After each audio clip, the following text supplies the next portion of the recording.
Meet Christina, a 25-year-old recluse navigating life's complexities from the comfort of her solitude.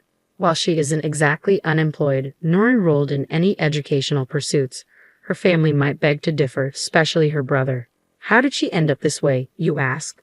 Well, it all traces back to her deep-seated mistrust of people, a sentiment rooted in her tumultuous experiences during middle school. Though she labels it as mistrust, the underlying reasons are manifold, primarily stemming from feeling overlooked. The cause, it seems to revolve around her singular passion for machines. Christina's fascination with computers and her knack for all things mechanical made her indispensable around the house. However, this reverence was short-lived, overshadowed by her declining grades and her increasing isolation from peers, all consumed by her digital pursuits. Concern soon morphed into admonishment from her parents. When will you outgrow this obsession with machines? Navigating through the turbulent waters of middle school, under the constant barrage of parental scolding, I found myself questioning the validity of my passions. Slowly, the notion crept in that perhaps I shouldn't be pursuing what truly interested me. In response, I sought solace within the confines of my room during school breaks, effectively severing ties with the outside world to avoid my parents' scrutiny. This retreat only fueled the rumors circulating about me, branding me as odd or potentially dangerous, a label that gradually alienated me even within the school walls. In the midst of this isolation, my brother Keith emerged as my unwavering ally. With a talent for sweet-talking and a keen ability to ignite my motivation, he became my beacon of support. Thanks to Keith's encouragement, I managed to navigate through compulsory education, albeit without proceeding to high school. Instead, I opted to immerse myself in remote computer-based jobs from the comfort of home. Fresh out of middle school at 16, I dove headfirst into part-time work, channeling every penny earned into a passion that consumed me. Salvaging old computers, dismantling them with meticulous care, and reconstructing them from the ground up. What began as a simple hobby burgeoned into a profitable venture by the time I hit 20. Armed with the skills to craft computers from scratch, I ventured into the market, offering affordable machines to eager buyers. Before long, my endeavors bore fruit, catapulting me into the spotlight as a reputable entrepreneur. At just 25, I find myself basking in the glow of success, having amassed a modest fortune. Remarkably, my newfound wealth affords me the privilege of contributing $2,500 each month to my parents' household, with plenty left over to spare. Despite numerous attempts to explain my job to my parents, they remained steadfast in their lack of understanding. After several heated arguments, they adopted a hands-off approach, decreeing that as long as I could sustain myself, my profession was of little concern to them. This newfound autonomy granted me the freedom to inhabit my parents' home without interference, as my financial contributions spoke louder than words. However, the shift in dynamics wasn't mirrored by my brother, once my staunch ally and confidant during my school years. Initially supportive, he gradually soared towards me, perhaps weary of a sister who, even in her 20s, remained entrenched in her bedroom, immersed in her mechanical pursuits. His demeanor towards me grew increasingly hostile, sparking frequent conflicts that have left us estranged. Our relationship plummeted to new depths following my brother's marriage. It became apparent that his wife, a figure from his high school days, harbored disdain towards me, likely influenced by my brother's portrayal of me. She resented her newfound role as my sister-in-law, a sentiment she seemingly imparted to my brother. As this toxic dynamic persisted, I found myself branded as the pariah of the family abode. Despite my self-imposed isolation within my room, the palpable hostility directed towards me gnawed at my spirit, a stark contrast to the genuine concern expressed by my parents. Overnight, the sanctuary of my parents' home morphed into a battleground. No longer did I find solace within its walls. Instead, I felt besieged, with my once loyal allies dwindling in number as my parents appeared to succumb to the influence of my adversaries. Despite my financial independence and contributions to household expenses, I found myself perceived as a burden by my brother and sister-in-law, who couldn't comprehend the nature of my pursuits. Their remarks grew increasingly hostile, threatening to oust me from the family home to claim it as their own. Feeling alienated and estranged from my brother, I contemplated leaving once I secured alternative accommodation. After all, if I were to be forced out, there would be no obligation to continue supporting the household financially, allowing me to save those funds for myself, a silver lining amidst the turmoil. Just as I was weighing my options, my brother broached the topic of inheritance, revealing a gross misunderstanding on his part. Despite being unemployed and secluded in my room, I lived comfortably thanks to our parents' financial support.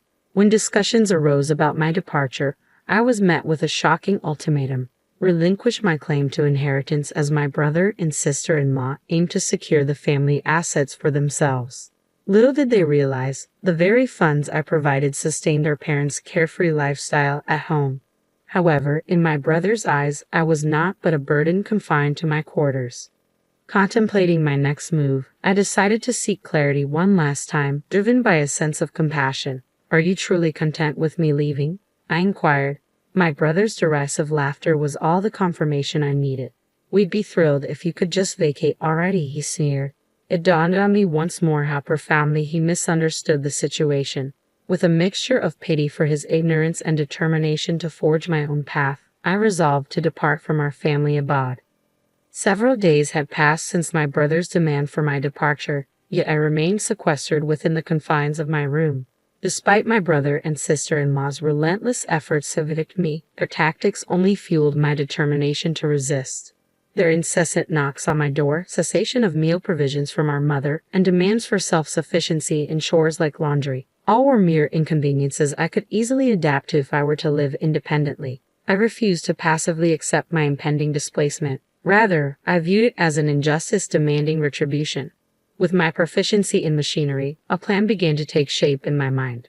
My brother had underestimated the power of my technological prowess, forgetting the significance of unrestricted access to a computer. I was not one to quietly acquiesce to his demands. I intended to exact revenge in a calculated manner.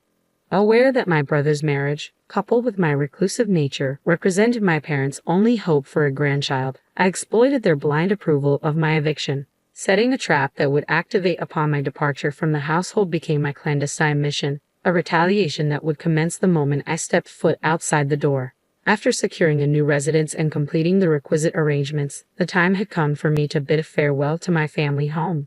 Prior to my departure, I left a parting note for my parents and brother, a poignant reminder of my contributions to our household. I've long been a provider for this family, yet it seems my efforts have been conveniently forgotten. I trust you'll come to recognize the true detriment to our family's prosperity. Though momentarily taken aback by my words, my parents quickly reverted to their belief that my brother would somehow persevere. Dismissing my message as mere bitterness, all three of them brushed off my concerns with little consideration. It was evident that my words had failed to penetrate their complacency. Despite the initial apprehension, I deemed it necessary to depart from my family home and forge my own path. Carrying with me a trove of equipment from my former abode and supplementing it with additional essentials, I meticulously curated my new living space to reflect my tastes and preferences. With each furnishing and decor choice, I cultivated an environment of unparalleled comfort. To my surprise, the transition to solo living proved remarkably seamless. I found myself more productive than ever before, reveling in the freedom to tailor my surroundings to my liking. Interactions with the locals further enriched my experience, their warmth and hospitality easing any lingering uncertainties. Life post-departure unfolded in a series of delightful discoveries and newfound independence, a stark departure from the confines of my family abode. Amidst my newfound contentment, I couldn't help but ponder the impact of my absence on my family's circumstances. However, any concerns were momentarily set aside when my mother's unexpected call interrupted my reverie. "Christina, did you tamper with our machines?" My brother's accusatory tone cut through the air. "What? Tamper with the machines?" I replied, feigning innocence. "Yeah, something's definitely off with the computers and electronics lately," he persisted. "I have no clue what you're talking about. I used to handle them out of goodwill since we're family, but since you deemed me a nuisance and ousted me, even if you're my parents, you'll have to pay the standard rate," I retorted, unapologetic. "Are you serious? That's awfully greedy of you. We're your parents, after all. Can't you cut us a break?" my father interjected. "In that case, I'd rather extend discounts to my friends. Unlike you, they don't treat me poorly," I shot back, my resolve unyielding. "Fine, you're nothing but a miser," my brother spat, his frustration palpable. Internally, I let out a sigh of relief as I recognized the familiar issue at hand, grateful that another trap hadn't been triggered. Handling the situation calmly, I addressed my mother's abrupt hang-up and the subsequent spiteful email. It struck me as immature, her reaction akin to that of a sulking child. Who was the real adult in this scenario? I couldn't help but wonder. Such behavior seemed not just self-centered, but outright selfish. Regarding the family computer, all I had done was revert the status adjustments I had previously performed for my family free of charge back to their original settings. To an untrained eye, it might appear as if the computer had spontaneously malfunctioned.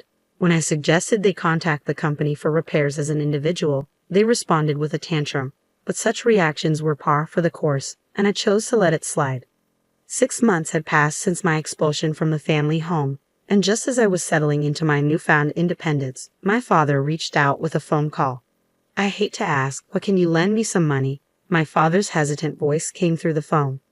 Lend me money? What do you mean? I responded, caught off guard. It's just that your brother and his wife have been spending recklessly. They seem to think we're swimming in cash, and it's been nothing but demands from them. They're always asking for money to buy this or to go there. I have no idea where they get these ideas. Why do they always come to me with their financial woes? Isn't it supposed to be the other way around? Parents helping their children. My father lamented. That's easier said than done. Well, even $500 would help, he continued. I'm not giving you anything. I won't lend you money either. I have no intention of financially supporting you anymore. But if you pay me for my services, I'll work on your machines, I stated firmly.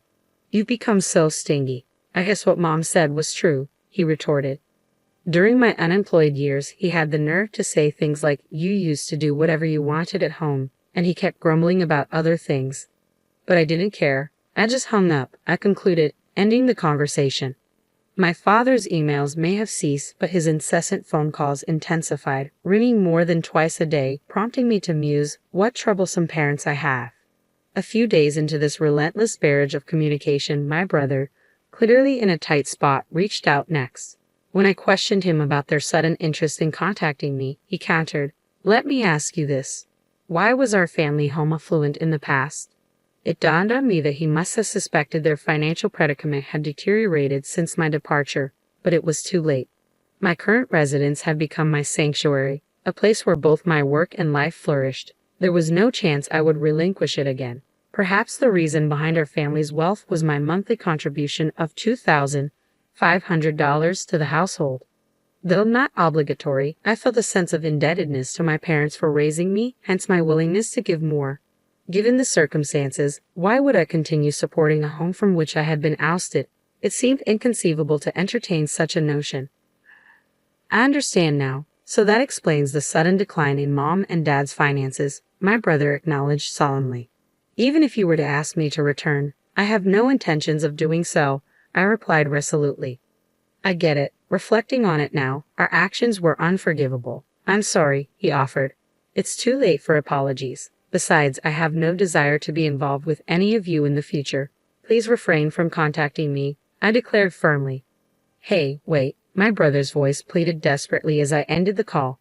Determined to sever ties with my family once and for all, I made the decision to cancel my cell phone contract. I couldn't bear the thought of enduring any more calls about various matters from them. 5 years have passed since I terminated my mobile contract and embarked on a life of solitude.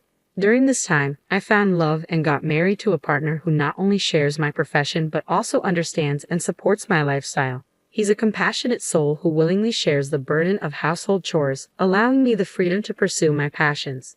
The thought of reaching out to my parents crossed my mind, considering they're technically family, but it felt too late. I refrained from making any contact. However, my husband expressed a genuine interest in meeting my parents and understanding their current circumstances. In response, I decided to hire a detective to investigate the situation at my family's home. What unfolded was a grim revelation. A multitude of debts surfaced, painting a picture of desperation and financial ruin. Cut off from my support, my parents resorted to borrowing money from various lenders in a futile attempt to sustain their lifestyle and tether my brother and his wife to the family home. However, the borrowed funds only piled up, accruing interest with no hope of repayment, leaving them drowning in debt. The debts attributed to my parents alone exceeded a staggering sum of $100,000. To secure these loans, the house was used as collateral, ultimately resulting in its foreclosure. The once vibrant family home now stands as a desolate vacant lot, a haunting reminder of the consequences of severed ties and unresolved conflicts. Although a pang of sadness tugged at my heartstrings due to my sentimental attachment to our family home, I couldn't deny the bitter irony of their current predicament. Concluding that they were reaping what they had sown, I shifted my focus to investigating my brother's circumstances.